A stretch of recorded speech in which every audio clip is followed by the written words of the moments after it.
Urbano de Loya, nuestro padre, nos llevó con sus crónicas a recorrer las calles de Puebla, narrando durante más de una década la vida cotidiana y los hechos heroicos de esta ciudad. Ahora, 30 años después, nosotros continuaremos su legado y crearemos con ustedes uno nuevo. Yo soy Luzaida de Loya. Yo soy Guillermo de Loya. Y esto es Puebla de nuestros amores. Pues bienvenidos al capítulo 11 de esta sexta temporada. Ya casi terminamos esta sexta temporada, qué rápido se nos ha ido, pero no podía faltar un tema tan interesante como el que vamos a ver hoy. Y estamos con los audífonos puestos porque otra vez Guillermo anda por la capital. A ver, Guillermo, ¿qué haces en Ciudad de México? Alguien tiene que trabajar, pero bueno, con ustedes a la distancia, como la canción, yo creo, ¿no? Contigo a la distancia. Tú te la Y pierdes, cómo no Guillermo. cómo no vamos a estar emocionados y vamos a hablar de las apariciones que el mismísimo Arcángel San Miguel realizó ante el indígena de nombre Diego Lázaro en este cerro cercano a Nativitas, Tlaxcala, y en el que, para probar la veracidad del milagro, se dio el nacimiento de un manantial de aguas curativas, que muchos creen todavía en ello, ¿verdad?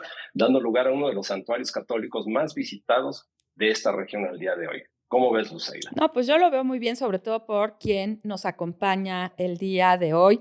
Por segunda ocasión, un verdadero erudito, de verdad, siempre puesta la camiseta de Puebla de nuestros amores, lo cual le agradecemos mucho siempre. Gracias. Él es profesor, investigador por oposición en el Instituto Nacional de Antropología e Historia, licenciado y maestro en Historia por la Universidad Autónoma de Puebla, maestro en Historia del Catolicismo por la Universidad Pontificia de México y doctorado en el Colegio de Michoacán. Estamos felices de tener nuevamente aquí en Puebla de nuestros amores al doctor Jesús Joel Peña Espinosa. Doctor, bienvenido nuevamente. Muchas gracias y pues nuevamente muchas gracias por honrarme con la invitación, ¿no? Con todo gusto y realmente es muy agradable estar aquí y por segunda ocasión pues me siento muy bien. Muy bien, y aparte, si no han visto el episodio de la temporada 5 sobre la Orden Dominica, tienen que verlo. Buenísimo. Porque el doctor nos dio una cátedra de lo que la Orden Dominica, los dominicos hicieron aquí en la Puebla de Los Ángeles. Véanlo, temporada 5, y gracias, doctor, en esta temporada 6. Guillermo, ¿cómo empezamos a hablar de esto, Pues mira, de este tema? primero hay que darle las gracias nuevamente al doctor, quien es un activo, por supuesto,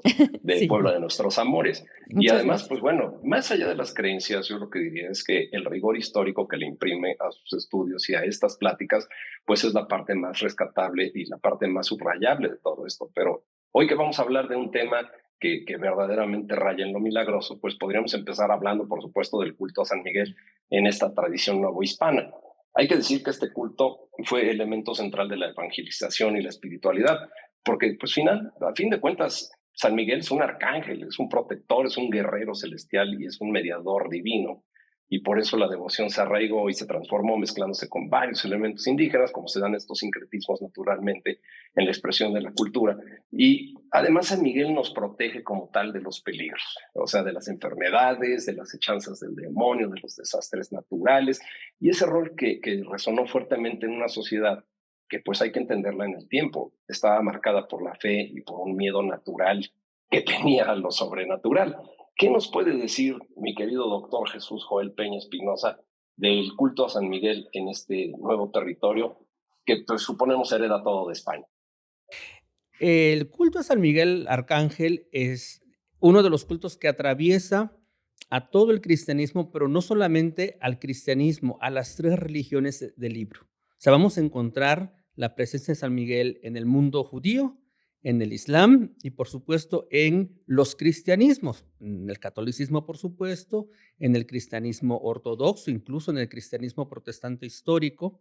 Es una figura que en tanto se encuentra en el Antiguo Testamento, desde el Antiguo Testamento, entonces está recuperado y forma parte de toda esta estructura del orden de lo divino en las llamadas tres religiones del libro. De ahí que la presencia, la contundencia de San Miguel Arcángel como un ente que tiene toda una serie de características y una cercanía entre lo divino y lo humano, precisamente con esto que refería don Guillermo, ¿no? Es ser protector, es por antonomasia el jefe del ejército celeste, Así es un militar. Sí. Dentro del mundo católico y particularmente del mundo hispano, se le ha denominado el alférez del Señor. La figura de alférez para el mundo hispánico y particularmente para el mundo novohispano era fundamental porque, por ejemplo, en los ayuntamientos, el ayuntamiento de Puebla no era la excepción, el alférez es quien en el momento en el que se hacían los actos cívicos de orden político en alusión al poder real, el alférez es quien llevaba el pendón real. Ok. Y San Miguel Arcángel es el alférez de Dios, ni más ni menos, ¿no? Por eso lleva este estandarte de quién como ¿Quién Dios. como Dios? Es el pesador de las almas. Mm. Por eso en ocasiones se le representa con la balanza y un alma, y del otro lado el pecado, quien al final va a ver pues si el alma se salva o no se salva. Cierta, tiene una serie de atributos San Miguel Arcángel que incluso ha hecho que sea patrono de países, de diferentes ciudades en Europa, en Latinoamérica, por supuesto, por la herencia hispánica. E incluso sus fiestas, ¿no? Una de las más importantes, además del 29 de septiembre, que es la central, el 8 de mayo, que es cuando se conmemora la aparición de San Miguel en el Monte Gárgano, que refiere precisamente este castillo de San Miguel que está ahí en Roma, ¿no? Que durante un tiempo también fue espacio en el que habitaron los papas. De ahí que la figura de San Miguel Arcángel es, yo creo que después de la Santísima Trinidad y después de María para el mundo católico están omnipresente. Y bueno, qué cantidad de pueblos en este país no celebran a San Miguel. Pero además, ni más ni menos que la ciudad de Puebla de Los Ángeles, Claro. su patrón titular, principal, central, el numen protector por excelencia, es San Miguel Arcángel. Y corríjame, es el arcángel que respalda a las huestes de los ángeles en contra de la rebelión del demonio, ¿correcto? Sí, de hecho, en esos relatos del Apocalipsis donde Sí. aparece esta lucha, ¿no? Con el dragón, que la interpretación por parte del cristianismo es al demonio, ¿no? Se refiere entonces que San Miguel Arcángel es quien encabeza a el ejército celeste, es el general en jefe del ejército celeste. Entonces, o sea, tiene atributos militares, de Exacto. gobierno, de De justicia. mando. Por eso está muy ligado a las representaciones de Claro. poder político, ¿no? Porque Sí. en la parte legislativa, en la parte ejecutiva, ejecutar las órdenes del superior, Sí, directo. y además en la parte judicial, por eso es el pesador de las almas, Qué ¿no? miedo, Entonces, imagino. o sea, quien hace la justicia, quien juzga es Dios, pero quien está ahí sirviéndole en ese momento en el tribunal divino es San Miguel Arcángel. Y por eso esta frase de quién como Dios, es su ¿Quién? grito Bueno. de guerra, ¿no? Se Ujú. supone. Bueno, quién como Dios. Guillermo, ¿cómo ves a San Miguel Arcángel presente siempre en Puebla? Y para referirnos a la fuente de información, Guillermo, ¿de dónde sacamos que San Miguel se aparece aquí en Puebla, muy cerca? Pues ¿dónde más podría ser que nuestra fuente privilegiada documental en la Biblioteca Palafoxiana, que es nuestro más grande, o uno de nuestros más grandes referentes históricos y que ya hemos platicado a suficiencia aquí, pero que bueno, también los invitamos a ver los episodios. Ahí se conservan libros referentes a las devociones, a la cultura de las religiones, que sobre todo conformaban o han conformado el territorio poblano.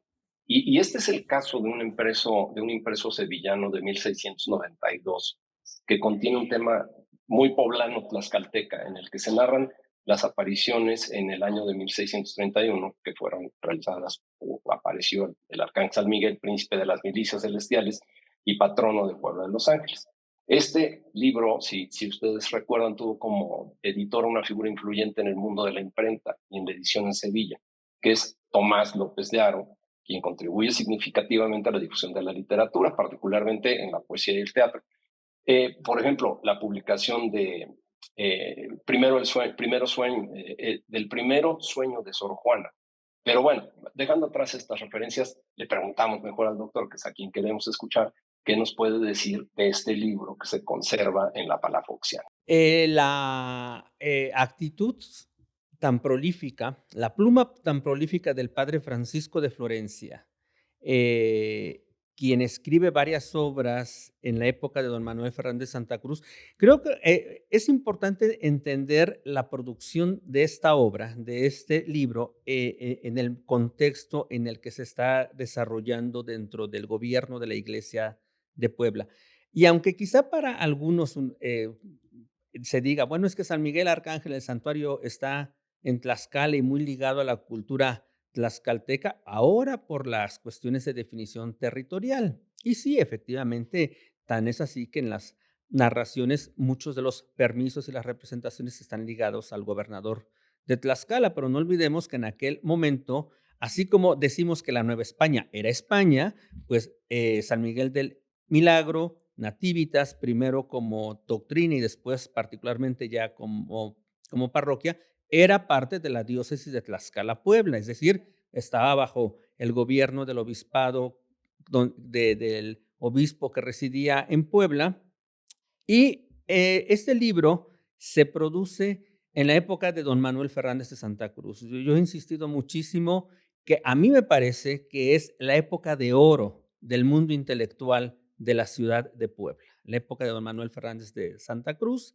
Y uno de los amigos de don Manuel precisamente es el padre Florencia, jesuita él, y dentro de los diferentes opúsculos que se producen al calor de este ambiente intelectual que está rigiendo el último tercio del siglo XVII en la ciudad de Puebla, pues es precisamente, además de las reflexiones desde las matemáticas, desde las observaciones astronómicas, etcétera, también está poner en claro, tener rigor precisamente sobre las devociones, sobre los sistemas de creencias, ¿no?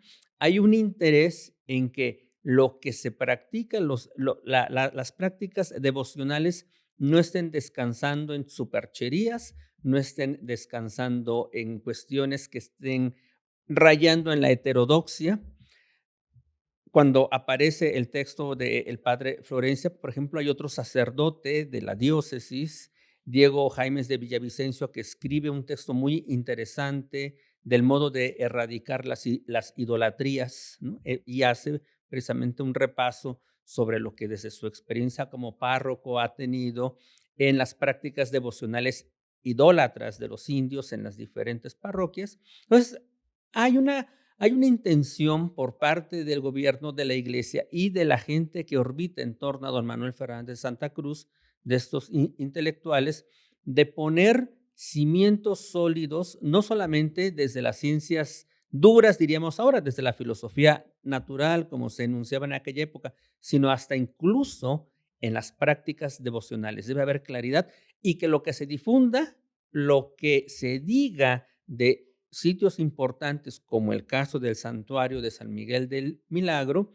sea con todo conocimiento de causa y ajustado a las normas que la iglesia establece para validar un sitio de devoción.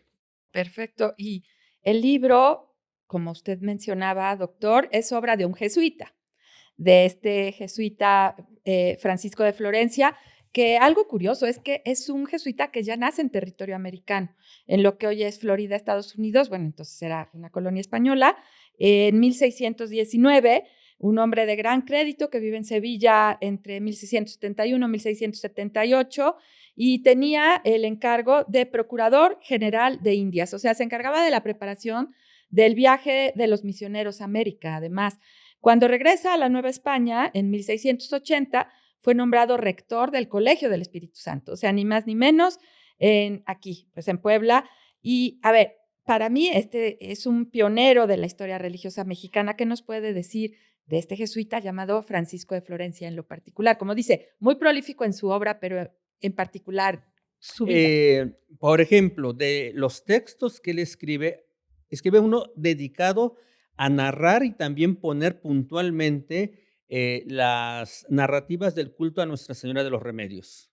Ok. Otro dedicado a la Virgen de Guadalupe, la estrella del norte de México, se llama uno. Luego el dedicado a la Virgen de Guadalupe. Escribe una obra maravillosa que se llama Zodíaco Mariano y es un elenco de todas las imágenes marianas a las cuales se les rendía culto en las distintas diócesis de la Nueva España. Entonces va desde Nueva Galicia, Qué el bonito. septentrión, hasta Guatemala y va repasando las imágenes de mayor devoción. Escribe esto sobre San Miguel de El Milagro, es decir, hay un interés de él como jesuita. Yo creo que aquí conviene apuntar que entre los promotores de la práctica devocional expresiva de parte de pues, la feligresía fueron precisamente la Compañía de Jesús, pero también al mismo tiempo eran celosos de que estas prácticas devocionales fueran totalmente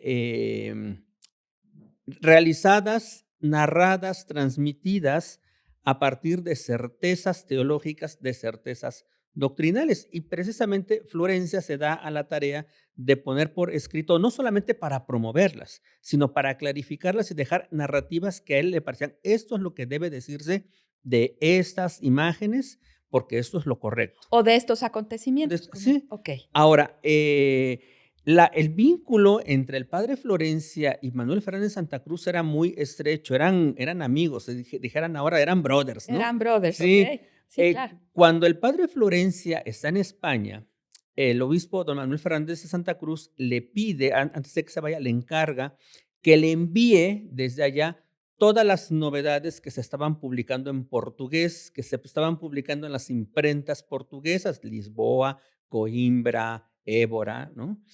Y efectivamente hay una bonita relación de libros que le envía a Florencia, un cargamento que le envía a don Manuel Fernández Santa Cruz con lo más novedoso que se estaba imprimiendo en términos de teología e historia de la Iglesia, Sagrada Escritura, porque don Manuel tenía un interés particular en la Sagrada Escritura, en la teología bíblica, y llega el embarque. Varios de esos libros están en la biblioteca palafoxiana. Entonces uno revisa la lista que le manda don Francisco de Florencia a don Manuel y uno busca los libros y ahí están, ¿no? Entonces esa circulación de saberes que se da en toda la Nueva España en todo el tiempo, pero particularmente en esta época se da de manera muy intensa. Bueno, y entonces él se pone a escribir este libro y ahorita platicamos de eso. Guillermo, ¿cómo ves? Francisco de Florencia Sí, escribe en 1692 de este libro del que estamos hablando, donde narra este acontecimiento donde aparece San Miguel.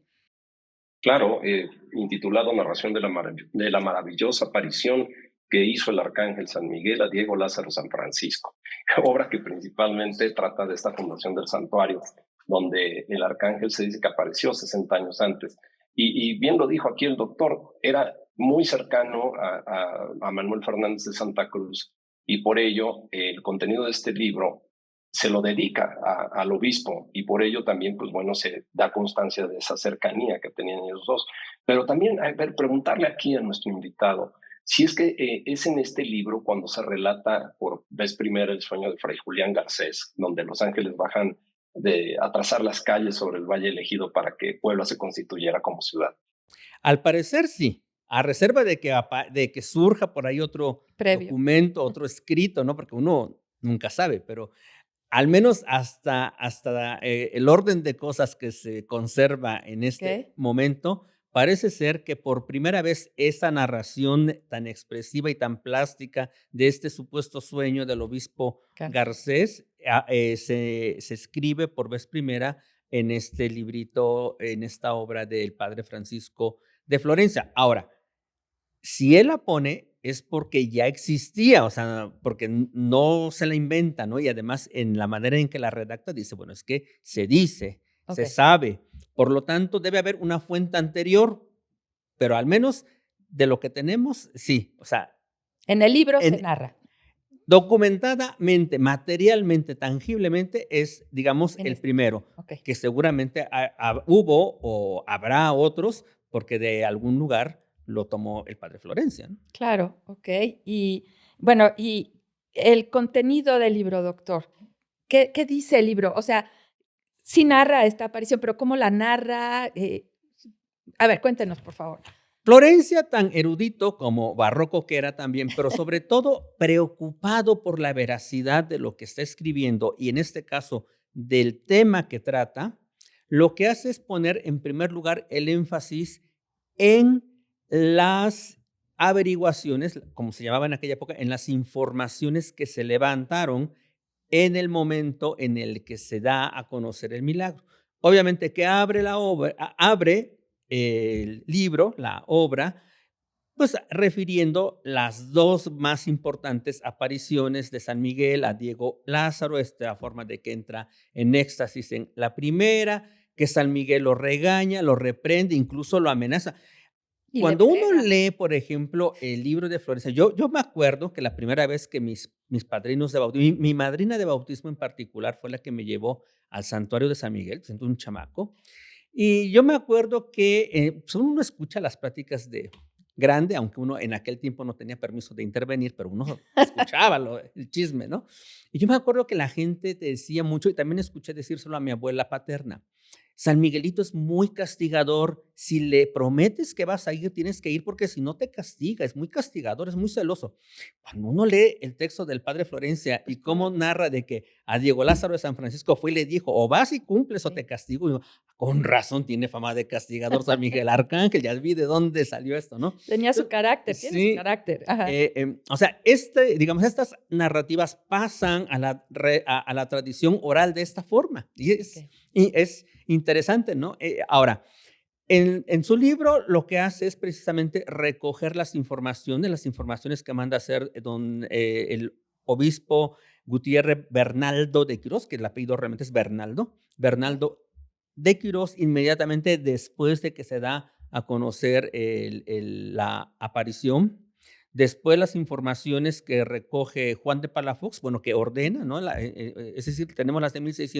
1631, que ordena el obispo Bernaldo de Quirós, después las que ordena Juan de Palafox en 1643, después las que se mandan a hacer en tiempo de don Diego Osorio de Escobar y Llamas, y después por encargo escribe el libro, por encargo del obispo don Manuel Fernández de Santa Cruz. Pero entonces, él lo que hace es recoger las informaciones, presentarlas, darle un orden canónico, o sea, cuando uno revisa cuáles eran los procedimientos que establecía el derecho canónico de esa época para realizar esas informaciones, Florencia sigue a pie juntillas ese guión, por decirlo así, ¿no? Entonces va estructurando su narrativa conforme debe tener credibilidad de acuerdo a derecho la narración de un hecho histórico, pero al mismo tiempo un hecho sobrenatural. Ok, Y por lo tanto, no solamente narra el hecho, sino además para él es importante apuntalar su narración con las informaciones y en algunos momentos va expresando las razones de credibilidad de todos los testigos de las deposiciones que forman parte y también la importancia que el obispo, los diferentes obispos le dan al santuario, a la devoción, porque de esa forma implícitamente sanciona a través del magisterio, de este principio fundamental en la iglesia, a través del magisterio, que por lo tanto es una devoción válida, lícita y completamente canónica legalmente, O sea, ¿no? la estructura a manera de que sea perfectamente creíble, sustentada, legal, etcétera. Ok. Y es que hay que ponernos en contexto. A ver, porque el gran personaje, independientemente del arcángel San Miguel, el gran personaje de esta historia es Diego Lázaro, un indígena convertido al cristianismo, por supuesto, que en el momento en que el arcángel tiene a bien aparecérsele, participaba en una procesión. En la procesión del Día de San Marcos, el 25 de abril de 1631, se le aparece el arcángel San Miguel, y y cuando le pide lo que le va a pedir, ahorita nos va a contar el doctor, Diego Lázaro duda que alguien le crea, ¿no? Y pasa una serie de sucesos el pobre Diego Lázaro hasta que finalmente habla con el obispo y ya todo se soluciona. Y en la existencia de este personaje de Diego Lázaro parece una especie de leyenda junto a otros videntes católicos muy particulares de este siglo XVII, es muy parecida. Y a ver, mejor usted cuéntenos, doctor, ¿qué se sabe de este personaje que se supone fue portavoz de mensajes divinos, portavoz de San Miguel y a la Sociedad Novohispana de 1631. ¿Qué pasa con este personaje? ¿De dónde surge? ¿Existió o no existió?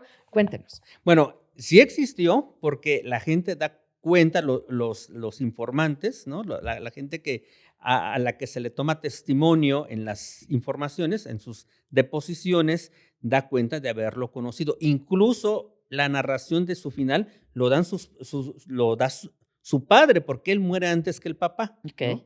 Entonces, la gente que lo conoció habla de él. O sea, si es un individuo de carne y hueso, al parecer fue bautizado un 15 de septiembre de 1613. En el Archivo General de la Nación hay una copia de las informaciones que recogió Herrera por instrucción del obispo Bernaldo de Quirós, y entre otras cosas de lo que se copia está la partida de bautismo. Entonces parece ser que fue bautizado, ¿no? Oriundo de San Bernardino, si no me equivoco, ahí mismo dentro de Nativitas. Hay que considerar que cuando ocurre el suceso, está el pueblo, el lugar, Santa María Nativitas, bajo la administración de los franciscanos. Es una doctrina franciscana. De hecho, había un convento en Santa María Nativitas, del cual me parece que no queda más que un pedacito de muro. O sea, no Nada, hay nada. convento, ¿no? Ok. Y una década después viene el proceso de secularización con Juan de Palafox. Entonces, también es importante entender estas narrativas al calor de la política eclesiástica, ¿no? Porque es importante para Palafox y para el Cabildo en tiempos de don Diego Osorio de Escobar y Llamas perfeccionar, refinar las deposiciones que se hicieron en tiempo del obispo Gutiérrez, porque mucho de esto estaba influido por el proceso de evangelización de los franciscanos. Tan es así que las primeras noticias, lo dice el padre Florencia, que se empiezan a decir desde el púlpito, es a partir de los franciscanos sobre el hecho extraordinario que acaba de ocurrir, ¿no? Entonces, digamos, es interesante en el sentido de que nuevamente tenemos una figura de un indio como vidente, un indio que, bueno, que en este caso, pues ya nació cristiano, ¿no? Porque estamos hablando de un siglo después de todos los procesos de conquista, de evangelización, es decir, es un indio cuya sorpresa es que San Miguel Arcángel le hable a él y como efectivamente bien decía, pues él dice, ¿quién me va a creer a mí? ¿No? Pero eso nos recuerda a Juan Diego, ¿no?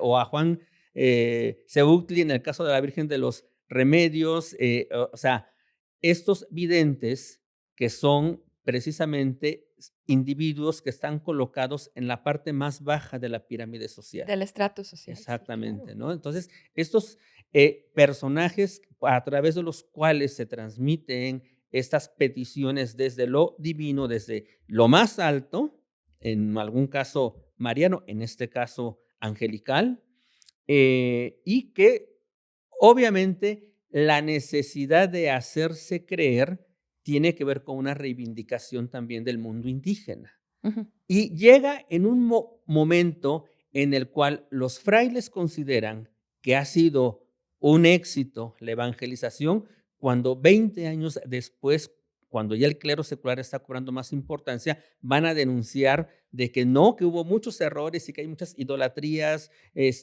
porque los frailes no cumplieron bien con su papel. Dentro de este contexto de debates al interior de la iglesia, se produce el hecho y luego la construcción de la narrativa. Eso todavía hace más interesante el texto del padre Florencia porque está respondiendo a estas necesidades en el Ok. siglo XVII.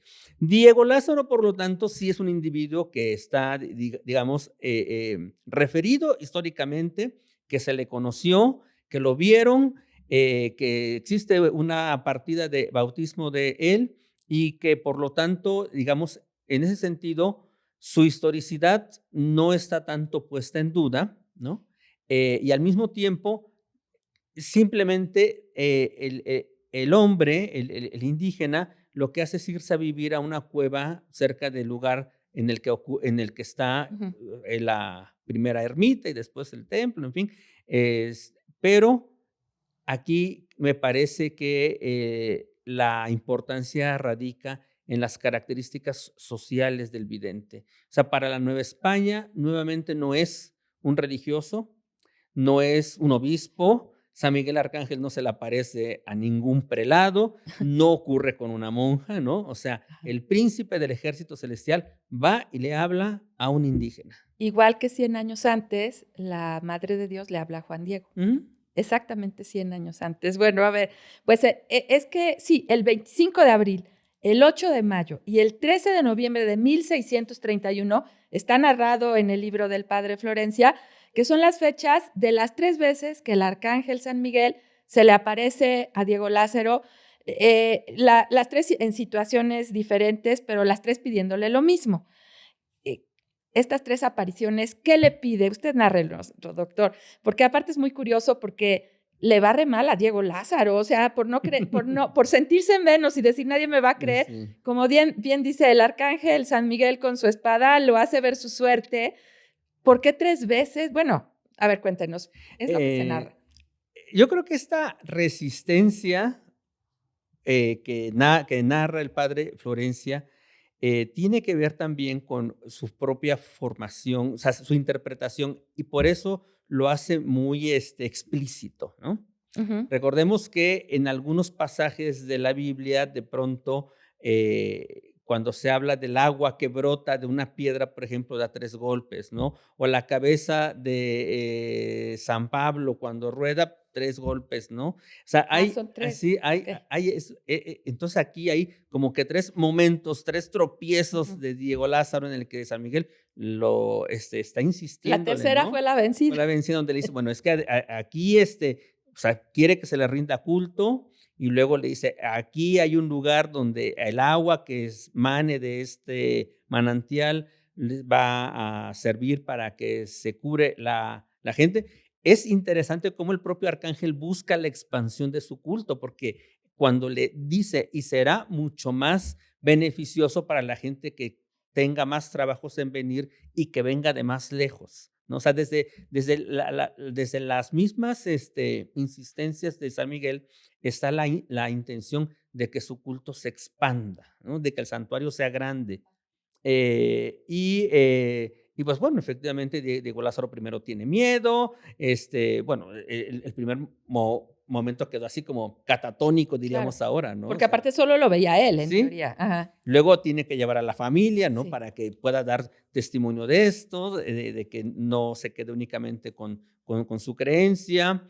Va con el gobernador de Tlaxcala. El gobernador de Tlaxcala le dice, a ti no te creo nada. La verdad es que, es más, hasta lo amenaza con encerrarlo, con castigarlo, hasta que, como bien decía usted, va con el obispo y, bueno, pues resulta que finalmente es creíble, van a ver la piedra, aquella roca tan grandota que no la pueden mover, se aparece nuevamente San Miguel, en esta vez en forma de un mancebo, y va y mueve la piedra rápidamente, por eso deducen, ¿no?, que era el arcángel, y entonces está ahí el pozo que hasta la fecha existe, ¿no?, Sí, claro. del manantial que brota agua.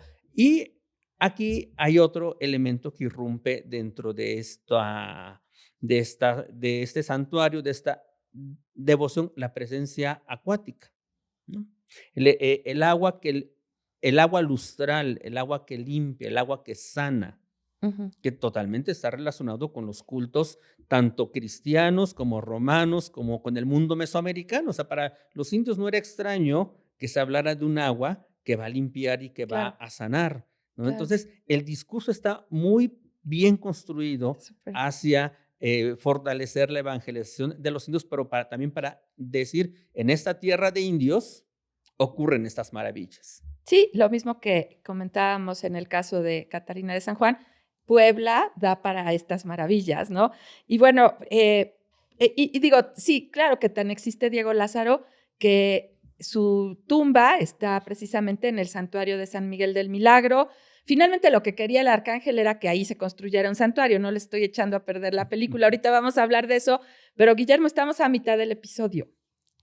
Oye, pero yo en tanto me mando a hacer unas camisetas que digan Diego Lázaro sí existe, vamos a darle las gracias, si les parece, a nuestros patrocinadores. Estamos ya poco más adelante de la mitad de este episodio Y pues, ¿qué les parece si escuchamos el agradecimiento para quienes hacen posible esta sexta temporada de Puebla de Nuestros Amores?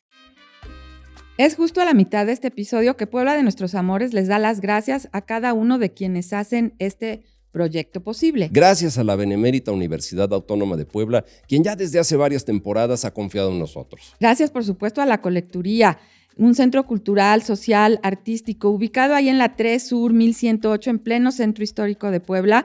Acuérdense, este predio en el Obispado de Tlaxcala almacenaba el diezmo en especie, pero no lo dejen de visitar porque hoy, bueno, es un centro educativo de primer nivel. Gracias también a Clemente Café, barra de café de especialidad y comida honesta. 5 años de servir excelente café de México y del extranjero, con comida mediterránea y opciones veganas. Y además con 2 sucursales ubicadas en la 2 Sur 1103 y en la 6 Sur 304, ambas en el centro histórico. Por supuesto, gracias a Estrella Roja, una empresa ícono de Puebla, la cual está cumpliendo 80 años este año con grandes promociones. Visiten su página web estrellarroja.com. Muchas gracias a Casa del Mendrugo, un referente de la gastronomía poblana y española ubicada en la calle 4 Sur 304 del centro histórico, pero además alberga un museo con los hallazgos de su restauración, un entierro olmeca y una colección de talavera colonial. Gracias a nuestros amigos de Camet, Residencias Estudiantiles, que buscan brindar comodidad y conveniencia y que los estudiantes disfruten al máximo su experiencia universitaria con nosotros, con 3 ubicaciones, todas muy cerca de Ciudad Universitaria 1 de la Benemérita Universidad Autónoma de Puebla. Son espacios ideales para estudiantes que buscan privacidad y buscan convivencia. Y si quieren hospedarse en Puebla, muy cerquita de la catedral, el Hotel Quinta Real Puebla es la opción. Se encuentra ubicado en el centro de la ciudad, en el que alguna vez fuera el convento de la Limpia Concepción, en un edificio histórico del siglo XVI, fundado en el año de 1593, ubicado en la 7 Poniente 103 del centro histórico, con cada vez mejor servicio y más bonito como nunca, el Hotel Quinta Real de Puebla. Bueno, y otro ícono de Puebla se une a esta sexta temporada de Puebla de Nuestros Amores. Gracias, Nevados Don Hermilo, fundado desde 1921, hoy con una nueva ubicación, 7 Poniente 103, precisamente en el Hotel Quinta Real de Puebla. No dejen de ir porque ellos han regresado al formato original, es decir, se enfocan al servicio de barra de nevados, tortas, tostadas y obviamente las clásicas botanas, la verdad mis favoritas. Y por ahí me contaron, Guillermo, que si van y dicen que oyeron Puebla de Nuestros Amores, el segundo nevado es gratis. Pues qué sabroso, pero pues bueno, también vamos a deleitarnos y dándole las gracias a Diamantes Mezcal, que es una empresa que diseña botellas de mezcal artesanal en lotes pequeños, cada una foliada y completamente personalizada. Estos son ideales para eventos, empresas, regalos únicos y más que mezcal, crea una experiencia memorable. Gracias a ellos y por los regalos que siempre nos obsequian para nuestros invitados. Y también hay que darle las gracias a un amigo del proyecto, un amigo de Puebla de Nuestros Amores, a Ricardo Obert Martínez por su amistad y por su apoyo en este proyecto. Bueno, pues toda la información de cada uno de los patrocinadores de Puebla de Nuestros Amores la encuentran en la caja de descripción de este episodio. Gracias y seguimos. Continuamos. Pues doctor, de verdad muy interesante. Y aquí respecto al contexto en el cual sucede lo narrado en este libro, podríamos destacar algunas de las cosas que usted ya dijo, pero pues recapitulemos si le parece. A ver, el lugar donde se apareció San Miguel en 1631 era un cerro donde se idolatraban deidades acuáticas, desde la época prehispánica incluso. Era el año 2, era el año que se cumplió el centenario de la fundación de la ciudad de Puebla. Y 3, las apariciones que se narran suceden en medio de una pandemia, de una epidemia que asolaba a la población indígena. De estas 3 características tan peculiares también, ¿qué significado tienen o qué nos puede comentar al respecto? A mí me parece que lo más importante es lo de la epidemia, ¿no? Realmente, o sea, el lugar y la manifestación, para decirlo en términos teóricos de la historia de las religiones, la hierofanía, ¿no? La manifestación de lo divino que irrumpe además de forma un tanto violenta sobre el vidente, sobre el intermediario, el interlocutor, llega con oportunidad precisamente en un momento en el que se requiere la salud, la sanación, ¿no? En que una vez más la zozobra sobre la vida y la muerte está sobre todo sobre el mundo indígena. No era la primera vez, epidemias en el mundo novohispano eran muy altas, muy recurrentes. Ya el siglo XVII no ve las grandes epidemias que ocurrieron en el siglo XVI, seguramente porque también los cuerpos han Sí, evolucionado claro. en términos de resistencia de aquellas enfermedades que desconocían los indios del 16 y que los acabó, ¿no? O sea, digamos, las circunstancias sanitarias, biológicas, inclusive podríamos decirlo, si bien son otras, eso no escapa a la incertidumbre de la posibilidad de que la muerte llegaba. Y el discurso por eso cala muy, muy pronto, ¿no? O sea, inmediatamente los indígenas hacen la solicitud de que se construya una pequeña ermitas. En diciembre de 1631 se está dando la autorización del culto. Se dice por parte del gobierno eclesiástico de que no se va a realizar ahí ninguna administración de sacramentos. Eso es importante porque dicen, aquí no va a haber bautizo, o sea, no confundan el agua, ¿no? Ok. No confundan para qué es esta cosa. Y que si querían que hubiera misa, en todo caso, cuando lo autorizan las autoridades de Tlaxcala, dicen, bueno, si quieren alguna misa que vayan y hablen con el obispo. Por lo tanto, el santuario afortunadamente no cayó bajo sospecha. O sea, no cayó bajo sospecha de que fuera un sitio herético. Ok.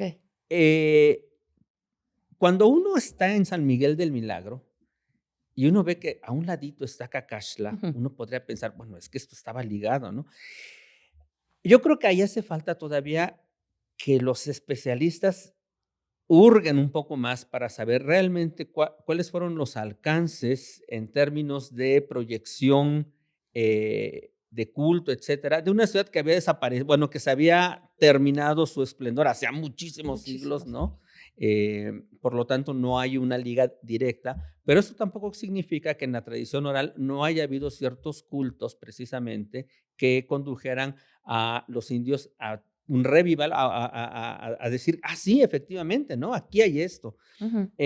La sorpresa del manantial en San Miguel del Milagro también hay que considerar que está vinculado a un cerro, al Altepetl, Ujú. ¿no? Que está ahí. Ujú. Para el mundo indígena, no solamente en la época mesoamericana, para el mundo indígena en la época novohispana, para el mundo indígena en nuestra contemporaneidad, aún los cerros siguen conteniendo vida, siguen conteniendo agua, ¿no? Esta figura del Altepetl.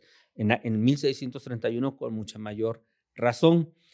Obviamente que esto no se refleja en las deposiciones de los procesos, de los 3 procesos, porque los indios ni fueron preguntados en ese sentido, Sí, claro. ¿no? O sea, hay un cuestionario de por medio, siempre se hacía así. Entonces, ninguna pregunta apunta hacia allá, pero tampoco los indios iban a estar diciendo cosas que los pusieran en riesgo, ¿verdad? Si no les preguntaban, mejor no Sí. opinaban. Claro. Entonces, creo yo que el asunto de la epidemia fue lo más importante. A mí me parece que la coincidencia con la Fundación de Puebla es una casualidad afortunada para la ciudad de Puebla, pero yo creo que no hace mella, ¿no? Incluso la coincidencia de exactamente los 100 Los años, 100 años. porque el tiempo, digamos, estas conmemoraciones que para nosotros son muy representativas, en aquella época, en el caso de la ciudad de Puebla, salvo que saliera el pendón y se llevara la imagen de San Miguel Arcángel, que estaba en el cabildo, en el ayuntamiento, con el escudo en su peana, en fin, tenemos la descripción, ¿no?, de la imagen, tampoco impactaba en el resto de los señoríos indígenas, ¿no? O sea, Ujú. pues sí, son la ciudad, de allá de Los Ángeles, allá en la Puebla hacen su celebración, pero eso, por ejemplo, en Santa María Nativitas, pues, ¿qué? ¿No? O sea, en algunas cosas llegaban, porque les pagaban, por ejemplo, en la misa, a veces llegaban las, capillas a a cantar. Ya cuando la catedral tuvo su capilla, pues, tampoco hubo necesidad de eso. Entonces, sí, me parece que la epidemia es aquello que está realmente lo que ayuda a entender, ¿no?, que rápidamente prenda el culto a San Miguel. Y que fue a los 100 años de la aparición de la Virgen de Guadalupe a Juan Diego,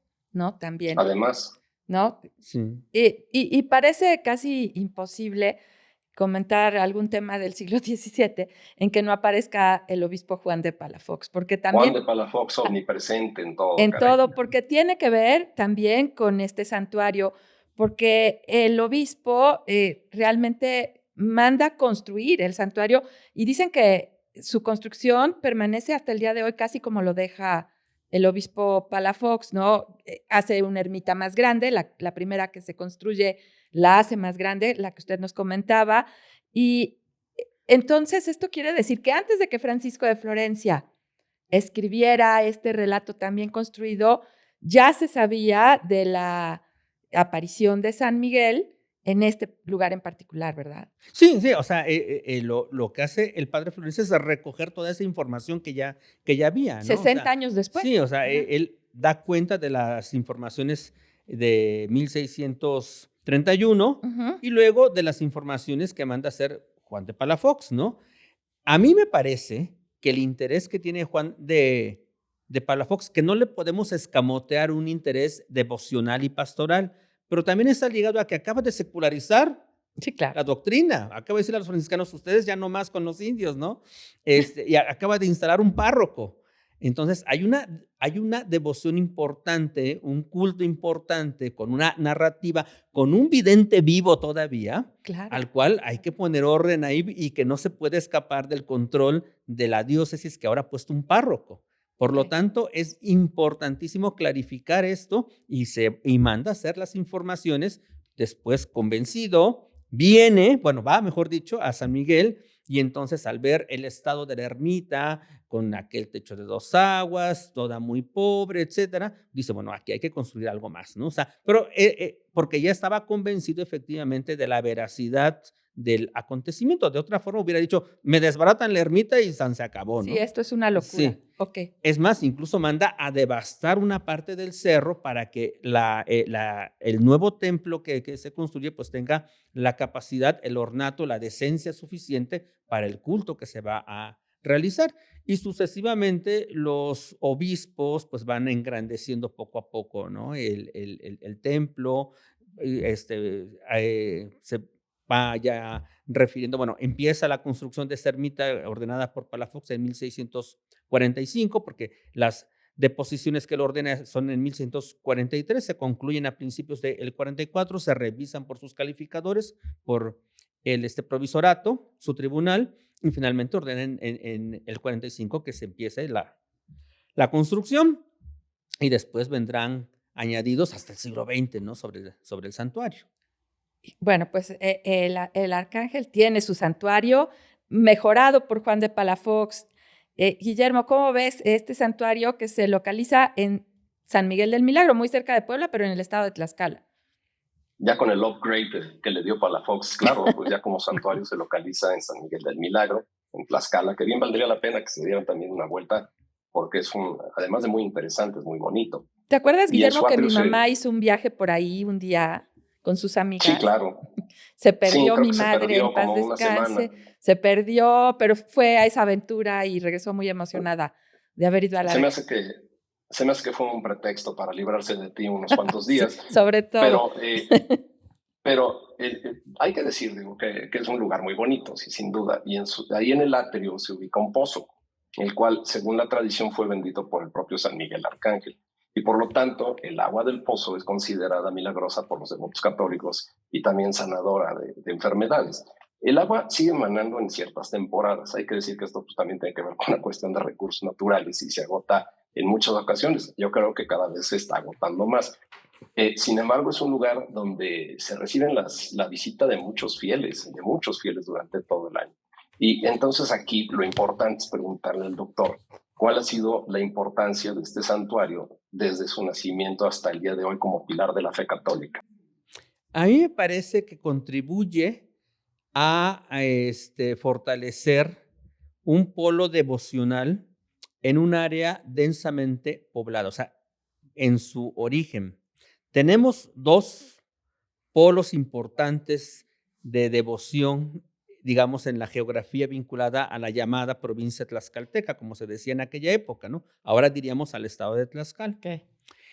San Miguel del Milagro, Nuestra Señora de Ocotlán, ¿no? De los santuarios más importantes que tuvo el obispado de Tlaxcala, Puebla, San Miguel, Nuestra Señora de Ocotlán y allá la Virgen de Tlacotalpan.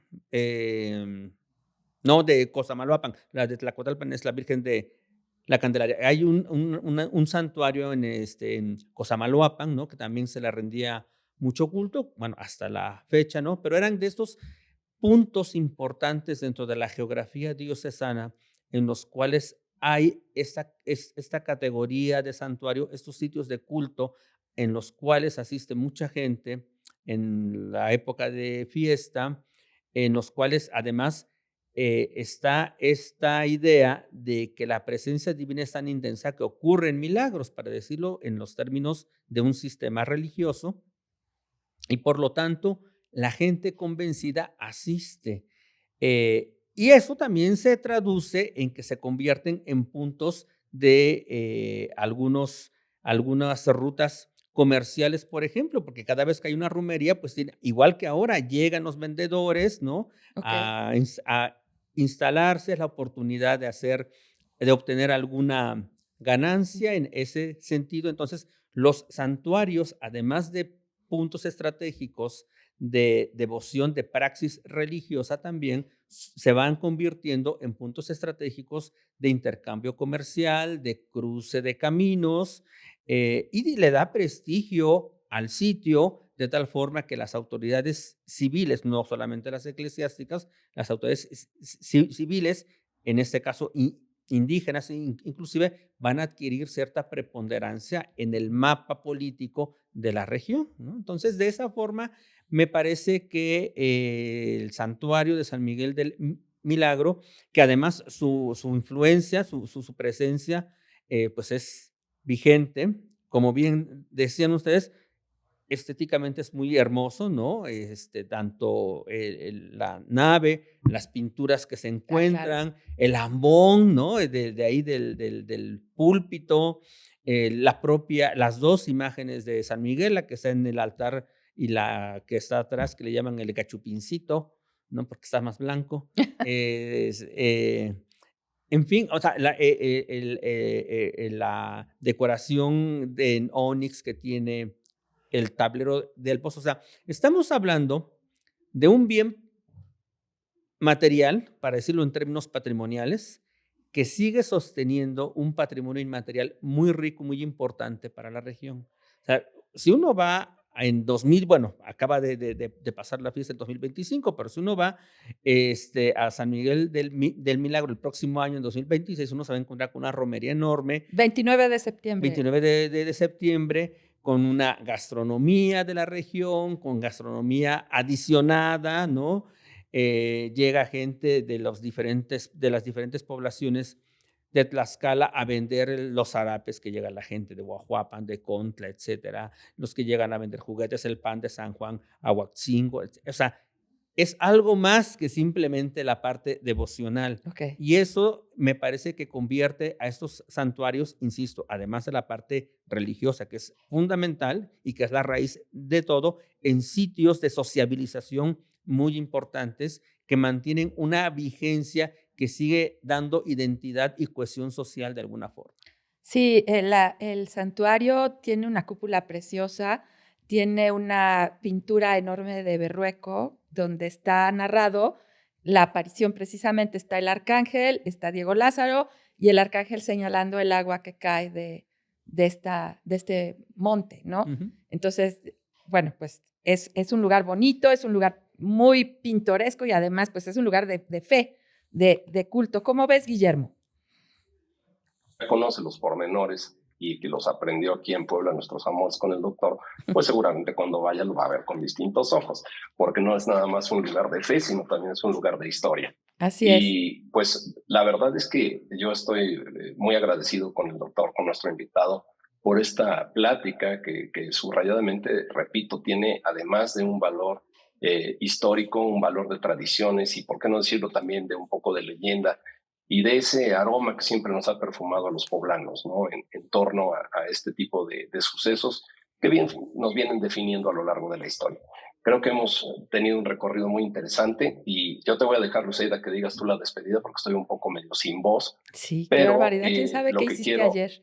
Lo que quiero decirles es que, bueno, si ustedes padecen de este mismo mal con un buen mezcalito como es Diamantes Mezcal, se les va a abrir la voz y tenemos precisamente para nuestro invitado ahí sobre la mesa una botella conmemorativa de Puebla de Nuestros Amores con mucho cariño de nuestro patrocinador Diamantes Mezcal. Sí, doctor, esta botella no es de utilería, es para usted. Muchas Y gracias. con Muchas gracias.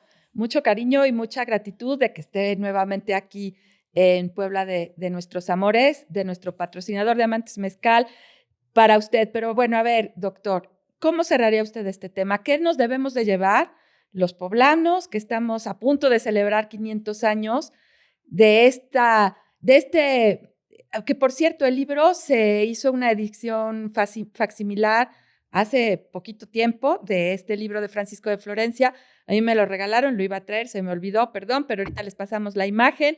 Pero, ¿con qué nos debemos de quedar de este libro y de estas apariciones del Arcángel San Miguel? Me parece que es el valor de la tradición, como decía don Guillermo hace un momento, ¿no? O sea, esta cuestión de tradiciones, porque sigue vigente.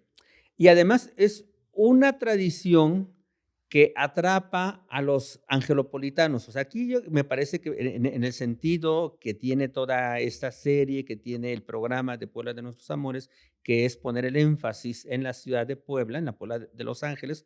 Insisto que su patrón es San Miguel.